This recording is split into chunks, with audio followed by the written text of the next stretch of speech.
Le rap ivoirien continue de faire parler de lui, mais pas toujours pour les bonnes raisons. Ces derniers jours, une polémique est née autour de supposées pratiques d'envoûtement dans le milieu. Face à ces accusations, le rappeur Imra a choisi de s'exprimer en direct, offrant une réflexion qui dépasse largement le cadre du hip-hop. Selon lui, le véritable problème réside dans une mentalité bien ancrée. Lorsque l'Africain constate l'évolution de quelqu'un, il a souvent tendance à y voir de la sorcellerie plutôt que du travail acharné. Imra dénonce ainsi une habitude de vouloir rabaisser ceux qui réussissent en cherchant des explications irrationnelles à leur performance. Dans son intervention, il ne se contente pas de rejeter les accusations. Il rappelle aussi une vérité simple mais fondamentale. Le succès repose sur le travail, la discipline et la passion.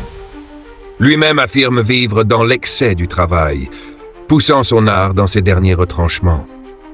Pour lui, ce sont ces efforts qui produisent des résultats parfois impressionnants, au point de paraître anormaux à ceux qui ne connaissent pas les coulisses de sa carrière.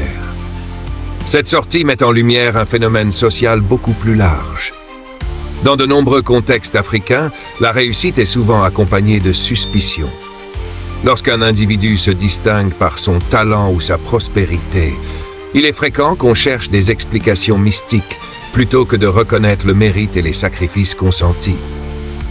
Cette mentalité, selon certains observateurs, constitue un frein majeur au développement collectif. Elle entretient la jalousie, le dénigrement et empêche d'encourager une culture de l'effort et de l'admiration positive. En prenant la parole, Imra ne défend pas seulement son image personnelle, il envoie un message à toute une génération. Dans le rap, comme dans n'importe quel autre domaine, la clé reste le travail. Il appelle ses pairs à se concentrer sur leur art, à produire davantage et à se détourner des accusations infondées. Au fond, cette affaire soulève une question essentielle. Comment changer le regard que nous portons sur le succès?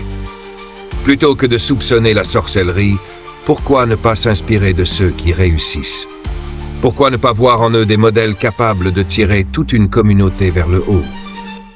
Le cas Imra est donc révélateur. Il montre à quel point la réussite dérange parfois, mais aussi combien il est urgent de réhabiliter la valeur du travail, de la passion et de la persévérance dans nos sociétés.